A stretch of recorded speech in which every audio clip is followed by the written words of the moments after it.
Hello बच्चों, कैसे हैं आप सब लोग। आज हम बात करेंगे सीए इंटर के पेपर नंबर 8 कोस्ट अकाउंटिंग के बारे में। दिसंबर 24 तक अगर आपको प्रिपरेशन करनी है, कंप्लीट प्रिपरेशन स्ट्रेटजी बताऊंगा और किस तरीके से possibility plus revision A to Z MCQ सब कुछ छोटी छोटी चीज़ों पे बात करेंगे। मेरा नाम है बच्चों सीए संदीप रोड़ा और हम बात करने वाले हैं सीए में इंटर के ग्रुप 1 के पेपर नंबर 8 कोस्ट अकाउंटिंग के बारे में। अगर आप अभी तक क्लासेस बाय नहीं करी तो बहुत ही ज़बरदस्त मौका है, गोल्डन अपॉर्चुनिटी है आपके पास। ग्रुप 1 का जो पेपर नंबर 8 हमारा कोस्ट अकाउंटिंग है, इसकी आप क्लासेस बाय कर सकते हैं सिर्फ 2499 में। जी हाँ, 2499 में। सिर्फ ये ऑफर जो है बहुत ही लिमिटेड पीरियड के लिए, बहुत ही चंद दिनों के लिए है। डिस्क्रिप्शन में आपको कूपन कोड भी दे दूंगा, ठीक है। तो फटाफट ऑफर का फ़ायदा उठाइए। डिस्क्रिप्शन में आपको लिंक मिल जाएगा, लिंक पे डायरेक्टली क्लिक करके बाय कर सकते हैं। इस 2499 में आपको कंप्लीट आपको high quality video lecture unlimited views के साथ, बहुत ही क्वालिटी कंटेंट के साथ, नंबर 4 सबसे इंपॉर्टेंट आपकी एमसीक्यू क्वेश्चन बैंक होगा पूरा, एमसीक्यू क्वेश्चन बैंक होगा पूरा। प्लस उसके साथ आपके जो नोट्स में क्वेश्चन आंसर प्लस उसके सॉल्यूशन भी साथ साथ अवेलेबल होंगे, ठीक है, आपकी प्रैक्टिस के लिए। मतलब इतना सब कुछ आपको सिर्फ मिलने वाला है 2499 में, ठीक है। और तकरीबन आपके 100 आवर्स के लेक्चर्स होंगे, 100 to 110 के, ठीक है। और चलिए, अगर आप बाय करना चाहते हैं डिस्क्रिप्शन में आपको लिंक मिल जाएगा, प्लस उसी के साथ आपको कूपन कोड भी मिल जाएगा। और कंप्लीट ग्रुप बाय करना चाहते हैं तो वो 7999 में आपको अवेलेबल हो जाएगा, ठीक है, विदाउट एनी कूपन डिस्काउंट, दिसंबर 24 तक की वैलिडिटी के लिए। तो चलिए, कोस्ट अकाउंटिंग जैसे कि आपको पता है हमारा 100 मार्क्स का ये सब्जेक्ट है, ठीक है। इसमें कोई बाइफर्केशन नहीं है, कोई सब यूनिट नहीं है। सब बाइफर्केशन किस तरीके से है, 70 मार्क्स का आपका सब्जेक्टिव है, 30 नंबर का आपका एमसीक्यू है। तो सबसे पहले एमसीक्यू की बात करेंगे। ये जो 30 नंबर का एमसीक्यू है, अगर ये एमसीक्यू मेरे आप एमसीक्यू बुक में से कर लें तो आप 100% लिख के चलिए, आपका 30 में से कम 20 से 25 नंबर आपके, मिनिमम कह रहा हूँ, मिनिमम 20 से 25 नंबर आपके 101% गारंटी के साथ आपके आ जाएंगे। तो आपको अब सिर्फ और सिर्फ चाहिए 25 नंबर, ठीक है, बढ़िया से 25 नंबर चाहिए। बट ये सब्जेक्ट 50 वाला नहीं, 60-70 वाला सब्जेक्ट है, तो 60-70 की सोच से चलेंगे हम। चलिए, फिर बाकी बचा 70 नंबर। अब इस 70 नंबर में से जो इजी इजी वाले हैं, जो बहुत ही थोड़े समय में तैयार किए जा सकते हैं, बहुत ही नॉर्मल एफर्ट्स के साथ बहुत ही ज़बरदस्त आपका क्या हो सकता है, रिजल्ट आ सकता है नॉर्मल एफर्ट्स के साथ। सबसे पहले नंबर पे हम बात करेंगे हमारा जो सबसे आसान चैप्टर है, cost sheet. Cost sheet, number 2 CRS, ये बहुत ही फेवरेट है इंस्टीट्यूट का। Number 3 material, number 4 overheads, number 5 contract और नंबर 6 बजटरी। ये वो 6 चैप्टर हैं। आपको पता है बजटरी में हमारे पास production budget, raw material budget, sale budget है ना। तो ये बहुत ही ज़्यादा आसान है, इसमें कोई किसी तरीके की टेक्निकलिटी नहीं है। उसके बाद आपका cash budget, last flexible budget.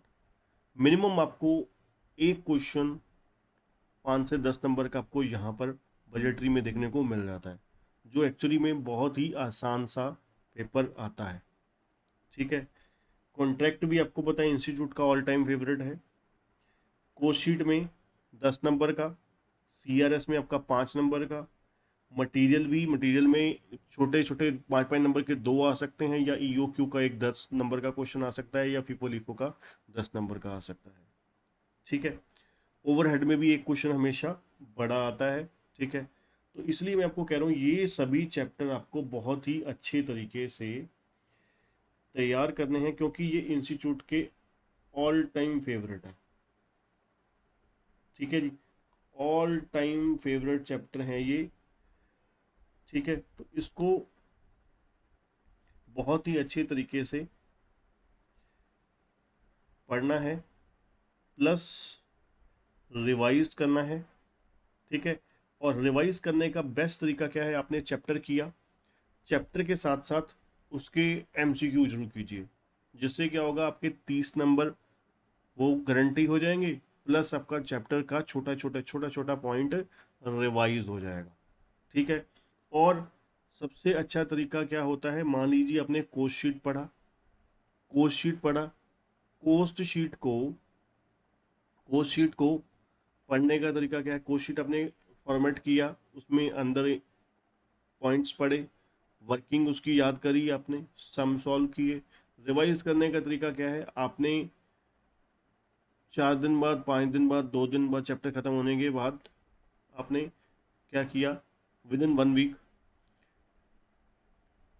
Format के बारे में आइज क्लोज करके कोस्ट शीट में पहला raw material consume, direct labour, direct expenses, ये प्राइम कॉस्ट आ गया, फिर ये आ गया, फिर ये आ गया, करते करते आपने पूरा फॉर्मेट याद कर लिया। ठीक है। फिर फैक्ट्री ओवर में कौन कौन से खर्चे होते थे, ये वाले खर्चे होते थे जी। ठीक है। और उसके बाद आप साथ साथ ये भी रिवाइज करिए तरीके से कि भाई कौन कौन से पॉइंट टेक्निकल थे। ठीक है। अब अगर मैं इन 6 चैप्टर में बात करूं, इसमें से थोड़ा सा अगर 1-2% टेक्निकल होगा, वो ज़्यादा से ज़्यादा ओवरहेड होगा। ओवरहेड में भी जो अंडर या ओवर रिकवरी वाले होते हैं, अदरवाइज ओवरहेड में सिंपल जो प्राइमरी डिस्ट्रीब्यूशन, सेकेंडरी डिस्ट्रीब्यूशन, उसमें तो आपको पता है किसी तरीके का, या मशीन आर रेट में थोड़ा सा आ जाता है। अदरवाइज कोई किसी तरीके की टेक्निकलिटी नहीं होती पूरे के पूरे आपके ओवरहेड के चैप्टर, किसी भी इन 6 चैप्टर में। इसके अलावा फिर आपको आना होता है आपके जो थोड़े से लेस टेक्निकल है, या टेक्निकल आप कह सकते हो, टेक्निकल अगर हम चलें, आपके आ जाएंगे जो बहुत ही इम्पोर्टेंट हैं इंस्टीट्यूट के, प्रोसेस हो गया, सर्विस हो गया, ठीक है, मार्जिनल हो गया, स्टैंडर्ड हो गया। ठीक। तो ये चैप्टर में से मान के चलिए आपको मिनिमम से मिनिमम 3 लॉन्ग क्वेश्चन जरूर देखने को मिलेंगे। ठीक है जी। हो सकता है 4 के 4 आ जाएं, 4 में से 4 आ जाएं, 3 के 2 नहीं हो सकते, इतना आप लिख के ले लीजिए। तो सबसे ज़्यादा चांसेस प्रोसेस के जो इंस्टीट्यूट का फेवरेट है, और सर्विस में से भी आएगा ही आएगा। दोनों में से तो 2 तो पक्के ही हैं। ठीक है। स्टैंडर्ड आपको पता है फर्स्ट ग्रुप में भी है, सेकंड में भी है, तो मार्जिनल भी। ठीक है। तो यहाँ पर टेक्निकल तो है, पर ज़्यादा टेक्निकल ग्रुप 2 में आता है। ठीक है। तो ये बच्चों बेस्ट तरीका है। ठीक है। अब इसको साथ साथ फिर थोड़े थोड़े टाइम में फॉर्मुलेशन रिवाइज करते रहिए, फॉर्मुलेशन लिखते रहिए, प्रोसेस को, फॉर्मेट्स को, और जो जो इम्पोर्टेंट क्वेश्चन आपको लगेंगे वो रिवीजन के लिए आप लिख के चलिए, कि राइट करके चलिए कि ये क्वेश्चन की रिवीजन करनी है, ये क्वेश्चन रिवीजन के समय देखना है। तो वो बेस्ट तरीका होता है रिवीजन करने का। ठीक है। उसको चैप्टर को कंप्लीट करने का, प्लान करने का। विदाउट प्लानिंग आप अच्छे से नहीं चल सकते, किसी भी कीमत पे नहीं चल सकते। ठीक है। तो आज के लिए इतना ही बच्चों। जो चैनल पे बच्चे नए हैं, चैनल को सब्सक्राइब करना, बेल आइकन दबाना मत भूलिएगा, और वीडियो को लाइक और शेयर जरूर कीजिएगा। क्लासेस बाय करने के लिए डिस्क्रिप्शन में आपको लिंक मिल जाएगा। Thank you.